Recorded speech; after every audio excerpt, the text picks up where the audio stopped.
Value থেকে ডিফারেন্সটা কতটুকু, লস ফাংশন হোক বা এরকম অপটিমাইজার, এরকম অনেক টার্ম আছে। সো অপটিমাইজার বলে একটা টার্ম আছে। সো অপটিমাইজার যেটা করে যে বারবার দেখে যে অ্যাকচুয়াল ভ্যালু থেকে যে প্রেডিক্টেড ভ্যালু ওটা ডিফারেন্সটা কত।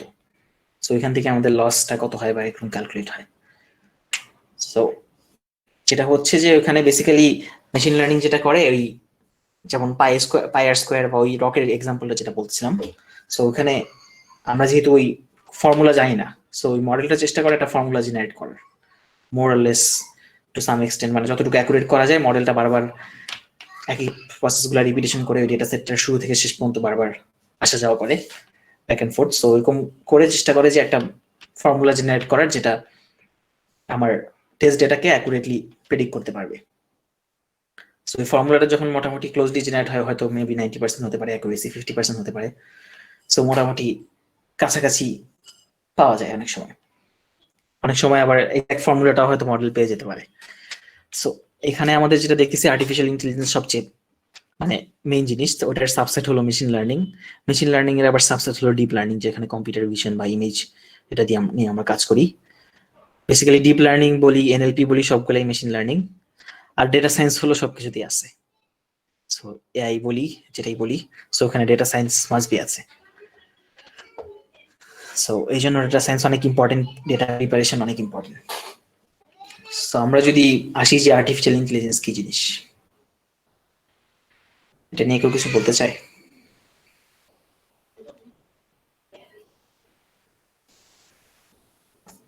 আচ্ছা, সো বেসিক্যালি এআই এটা নিয়ে অনেক রকমের কথাবার্তা হয়, অনেক স্কাইফাই মানে মুভিজ গুলোতে অনেক কিছু দেখায়, বাট এখনো আমরা ওই লেভেলের ইন্টেলিজেন্স এখনো পৌঁছতে পারিনি, এখনো অনেক রকমের লিমিটেশনস আছে। সো ওগুলা আমরা মানে সো বেসিক্যালি এটার গোলটা হলো যে মেশিনকে হিউম্যানের মতো ইন্টেলিজেন্ট বানানো বা ওটার কাছাকাছি যাওয়া, মানুষের মতো চিন্তা করা শেখানো, বা মানুষের কাজগুলো যাতে রোবট হোক বা এআই যে কোনো কিছু হোক, মানুষের কাজগুলোকে যে রিপ্লেস করতে পারে, যেসব কাজ, যেমন সব কাজ হয়তো ডিফিকাল্ট, অনেক ডেঞ্জারাস, এরকম অনেক কাজ আছে। সো ডিফিকাল্ট হতে পারে, ডেঞ্জারাস হতে পারে এই কাজগুলা। সো অনেক রকমের, যেমন ফায়ার, আগুন লাগলে মানুষ না যে রোবট যেতে পারে, পুরো মানুষের মতো কাজগুলো করতে পারে, এরকম ধরনের অনেক কিছু, বা মানুষের ক্যাপাবিলিটি আরো বাড়ানোর জন্য। সো এটাকে অনেকে অগমেন্টেড ইন্টেলিজেন্স বলে আইবিএম এর ডেফিনেশন অনুযায়ী। ইউজুয়ালি আইবিএম এটা ইউজ করে বা ফেসবুক ইউজ করে। সো মানুষের ইন্টেলিজেন্সটাকে আরো বাড়ানো, আরো এক্সটেন্ড করা, বা কম্পিউটারকে মানুষের মতো চিন্তা করানো, মেশিনকে মানুষের মতো চিন্তা করা শেখানো। সো ইটস লাইক চ্যাটবোর্ড হতে পারে। সো চ্যাটবোর্ড সাথে আপনি যদি কথা বলে আপনি ডিফারেন্সিয়েট করতে না পারেন যে এটা কি মানুষের সাথে কথা বলতেছেন নাকি চ্যাটবোর্ডের সাথে কথা বলতেছেন, সো ওইটা অনেকটা মানে হাই ফর্ম অফ ইন্টেলিজেন্স। যে সো এরকম আমাদের কিছু, সো এগুলা এক্সাম্পল থেকে, ডেটা থেকে নিয়ে, সো এগুলা রিকগনাইজ করা হয়। যেমন অবজেক্ট রিকগনিশন হতে পারে, যেটা আমরা ইমেজ যেটা থেকে করি। ল্যাঙ্গুয়েজের জন্য এনএলপি আছে, বিভিন্ন ধরনের ডিসিশন মেক করা, প্রবলেম সলভ করা। সো এখানে যেরকম সেলফ ড্রাইভিং কার হতে পারে, সেরকম জাপানে বা এরকম ধরনের রোবট আছে যারা হোটেলে কোনো গেস্ট আসলে ইয়ে করতে পারে, গ্রিট করতে পারে। সো এরকম বিভিন্ন ধরনের জিনিসপত্র এক্সপ্লোর করা হচ্ছে। সো আমাদের আশেপাশে যেগুলো সবচেয়ে পপুলার, যেমন অ্যালেক্সা, ইয়ের আমাদের আইবিএম এর যেমন অ্যালেক্সা আছে, গুগল অ্যাসিস্ট্যান্ট আছে, সিরি, ফেস অ্যাপস, এরকম কর্টানা, আরো উইন্ডোজে যেটা সোফিয়া রোবট, এরকম ধরনের অনেক আমাদের এক্সাম্পল আছে। এখানে একটা ইন্টারেস্টিং ইয়ে আছে। সো এটা বেসিক্যালি আর্টিফিশিয়াল ইন্টেলিজেন্স হলো, মেইন গোলটা হলো যে মানুষ রোবটকে মানুষের মতো চিন্তা করা শেখানো। ফর এক্সাম্পল এখানে যেমন দেখাচ্ছে সুডোকো টাইপের কিছু একটা সলভ করার চেষ্টা করছে, এরকম প্রবলেম সলভিং করা যেগুলো মানুষ করতে পারে, বা হয়তো যেগুলো খুব টাফ কাজ সেগুলো যাতে মানুষের করতে না হয়। সো এরকম, সো ইভেনচুয়ালি দেখা যাবে কয়েক বছর পরে আমাদের দেশেই মানে বাসায় কাজ করার মতো কোনো লোক পাওয়া যাবে না। সো ওইটার রিপ্লেস করা, এরকম ধরনের অনেক ডেঞ্জারাস ডিফিকাল্ট জব আছে, যেমন কোল মাইনে। সো এগুলোর জন্য আমাদের ইভেনচুয়ালি আসলে রোবোটিক্স দরকার, এআই দরকার।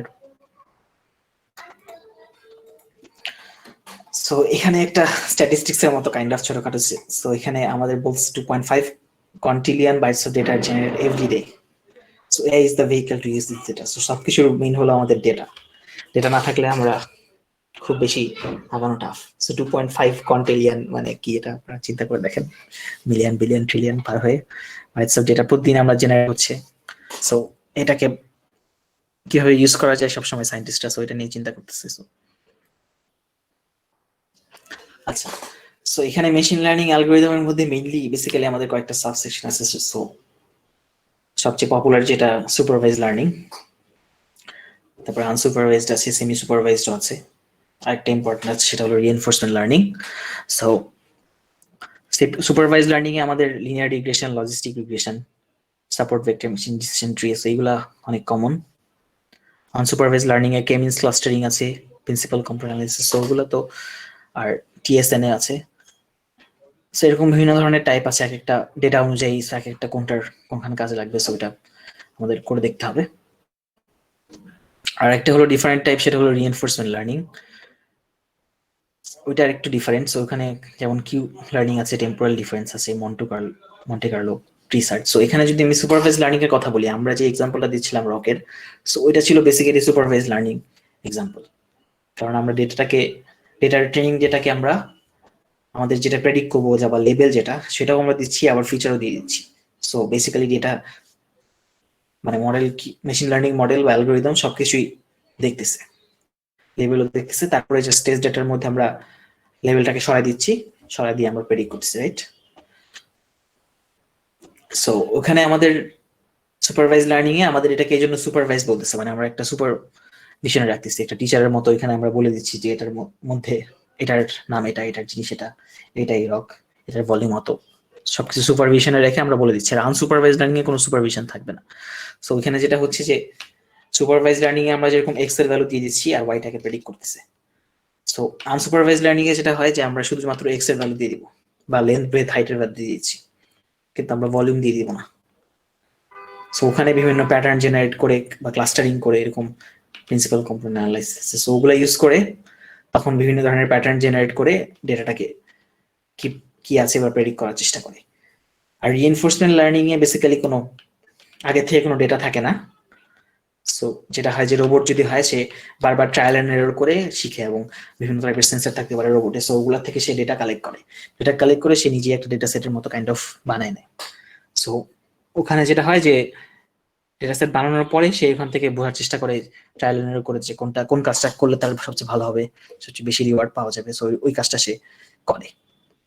সো এখানে মানে রিএনফোর্সমেন্ট লার্নিং এ অনেক কিছু আছে, এক্সপ্লোরেশন বলে, মানে এক্সপ্লোর করে শুরুতে এনভায়রনমেন্টটা, যে ওখানে কি ধরনের ডেটা আছে, কি আছে সবকিছু আগে সে বুঝে, তারপরে সে ওখান থেকে ম্যাক্সিমাম যে রিওয়ার্ড পাবে সেই কাজটা সে করে। সো এটা ছিল আমাদের এখান বেসিক মেশিন লার্নিং কি অ্যালগরিদম আছে আমাদের, ওইটার একটা আইডিয়া। তো এখানে বিভিন্ন ধরনের অ্যাপ্লিকেশনে এআই ইউজ হতে পারে, মেশিন লার্নিং ইউজ হতে পারে, কম্পিউটার ভিশন যেটা ইমেজ ডেটা থেকে বিভিন্ন object recognition, object detection, robotics, gaming, music, sound data হতে পারে, technology, medical science, communication, programming, অনেক কিছুতে কাজে লাগতে পারে। মানে পসিবিলিটিজ আর ইমেন্স, হিউজ। সো এখানে কত কিছু আছে, এগুলো বলে শেষ করা যাবে না। সো আমাদের বেসিক প্রসেসটা কি? সো বেসিক মেশিন লার্নিং বা এআই এর আমাদের ফার্স্ট স্টেপ হলো গেটিং দ্য ডেটা। ডেটা পড়া সবচেয়ে বেশি ইম্পর্টেন্ট। সেকেন্ড স্টেপে আসে আমাদের ক্লিন করা, ডেটাটাকে ক্লিন করা, প্রিপেয়ার করা এবং ম্যানিপুলেট করা। সো এখানে ডেটার ভিতরে কি আছে দেখা, ইনসাইট নেওয়া, বিভিন্ন ধরনের ডেটা থেকে ইনটিউশন নেওয়া, কিভাবে কোন মডেল ইউজ করা যায়, এরকম আইডিয়া মানে করতে করতে এগুলো পাওয়া যায়। সো ক্লিন করা, প্রিপেয়ার করা, ডেটার মধ্যে যদি কোনো মিসিং ভ্যালু থাকে মিসিং ভ্যালুগুলোকে রিমুভ করা। সো এরকম বিভিন্ন ধরনের জিনিসপত্র করে তারপরে ফাইনালি আমরা ট্রেন করি মডেলের মধ্যে দিয়ে, দেন লাস্টে আমরা টেস্ট করি, তারপরে আমরা টেস্ট করে যদি আমাদের অ্যাকুরেসি কম আসে তখন আমরা ইমপ্রুভ করি।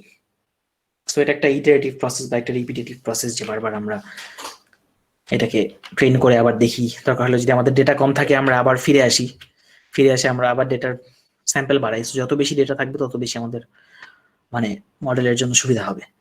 সো এখানে ফিচার এক্সট্রাক্ট করতে হতে পারে, যে কোনগুলো আমাদের ফিচার হবে, কোনটা আমরা লেভেল হবে, এগুলো চিন্তা বের করতে হবে ডেটা থেকে, যে আমরা কি প্রেডিক্ট করতে চাচ্ছি এটা আমাদের জানতে হবে।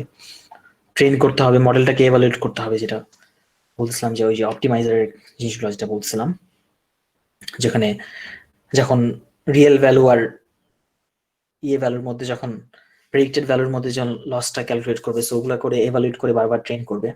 সো এরকম, এই জন্য এটাকে ইটারেটিভ প্রসেস বলা হয়। সো এই পর্যন্ত আমাদের স্লাইডের জিনিসপত্র ছিল। আমাদের স্লাইড বেসিক্যালি ডান। সো এখানে আমাদের আর কোনো কোশ্চেন আছে কারো? নাহলে আমরা আমাদের কোডিং পার্টে চলে যাব।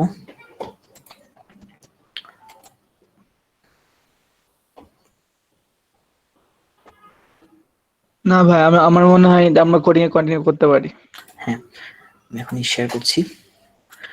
সো আমরা বেসিক্যালি আজকে সুপারভাইজ লার্নিং এর একটা প্রবলেম দেখবো, একটা ডেটা সেট দেখবো, খুব বেসিক। সো এখানে আগে কি কেউ ডেটা সেট নিয়ে কোনো কাজ করেছে বা এক্সপিরিয়েন্স আছে, এক্সেপ্ট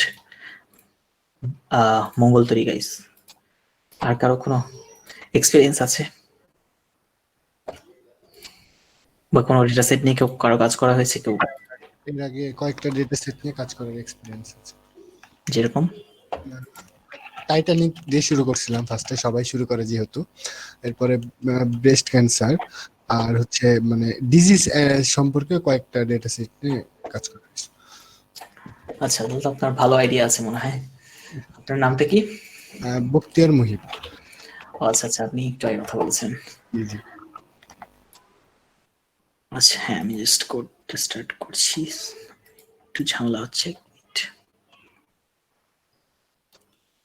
কথা কি শোনা যাচ্ছে?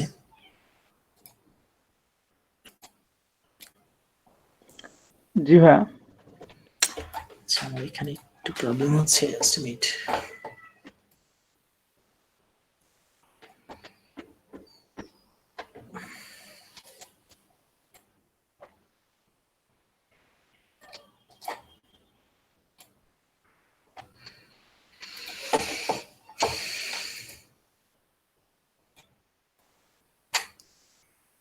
আচ্ছা, আর কারো কোনো এক্সপিরিয়েন্স থাকলে বলতে পারেন।